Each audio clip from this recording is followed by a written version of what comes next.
Мындан 3-4 жыл мурда массалык түрдө алдын ала эмдөөдөн баш тарткандардын катары көбөйүп, бул маселе жада калса мамлекеттик деңгээлге чейин көтөрүлгөн. Анда алдын ала эмдөөдөн баш тарткандардын катарын дин жаатындагылар толуктап, аларды вакциналардын курамы кооптондурган. Үй бүлөлүк дарыгерлердин айтымында бүгүнкү күндө деле алдын ала эмдөөдөн баш тарткандардын катары аз эмес. Бүгүн биз дин жана медицина темасына кайрылып, андагы кайчы пикирди жараткан алдын ала эмдөө тууралуу кеп кылмакчыбыз. Талкуубуздун аягына чейин биз менен бирге болуңуздар. Саламатсыздарбы? Назарыңыздарда ачык талкуу теле долбоору. А менин вопросум, суроом сизге да, эмне үчүн алар уруксат берет? Бияктагылар каршы, эмнеге албайбыз дешет? Ким каршы?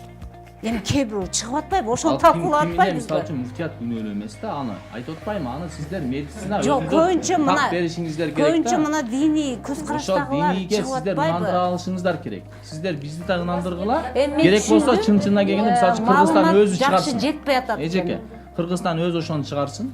Муфтияттын кызматкерлери ошону көрсүн. Кантип бюджетин Ошону чыгарса, көрсө жана шородой да. Азыр мен оюмду өзгөрткөн жокмун. Мен айтып атам, кандай себептен, эмне себептен.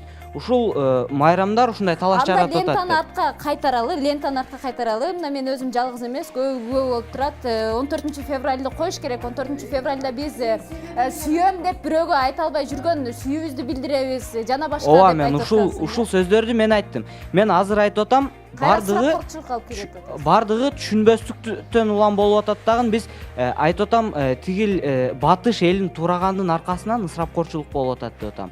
Эгер өзүбүздүн жеке түшүнүк, өзүбүздө ушул майрамдарды майрамдоонун башкача ысырапкорчулук кетирбей турган жолун өнүктүрүп, өзүбүздүн элдин, өзүбүздүн менталитеттин чегинен чыкпасак, мындай ысырапкорчулук болбойт. Ортодо ажырым бар экен, Азыр менде эң негизги таң калыштуу нерсе, биз жашпыз да. Балким сиздер чоң, биздин тажрыйба жетишсиз болуп аткандар да.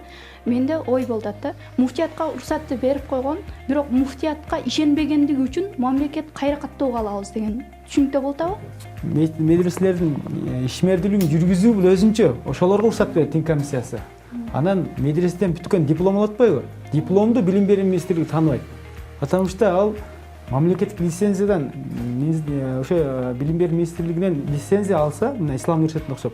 Бул жерде эки уруксат бар да, бири иштеген уруксат, экинчи берген диплом жарактуу эмеспи? Телефонума WhatsApp'тан Асел билдирүү жиберди, видео. Бирок өзү ачып көргөн эмес. Буга дагы жакын досу, таанышы жиберген. Досун жакшы тааныган үчүн бул ишенди. Мен Аселге ишендим, аны ачып карабадым, көрбөдүм. Бирок жыйынтыгында менин телефонуман табылып калды. Өзүм билбеген абалда эле экстремист болуп калам.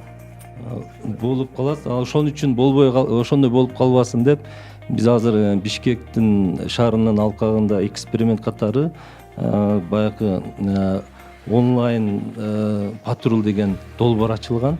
Ошол WhatsApp, Одноклассник, Facebook аркылуу ички иштер бөлүмдөрүнүн ошондой маалыматтар келип калса, сиз шектенген башка маалыматтар болсо жиберип турсаңыздар болот. Светтик мамлекетте жашоо мыйзам менен негизделген болсо, ислам эрежеси Куран жана шарият менен негизделген. Бирок акыркы убактарда мына ушу Куранды ар кандай мааниге бурмалап, туура эмес түшүнгөндөр дагы бар. Ислам бул тынчтыктын дини. Андыктан аалымдарыбыз дайыма бизди бир гана жакшылыктарга үндөп келишкен. Улуу ислам ойчулдары жана пайгамбарыбыз айткан насааттарга амал кылып жашасак, өз өмүрүбүздө адашпай жашоого өбөлгө болобуз. Мына ушуну менен эфирибиз аягына чыкты. Бүгүнкү ачык талкууну мен Альмира Абидинова алып бардым. Амандашканча сак саламатта болуңуздар.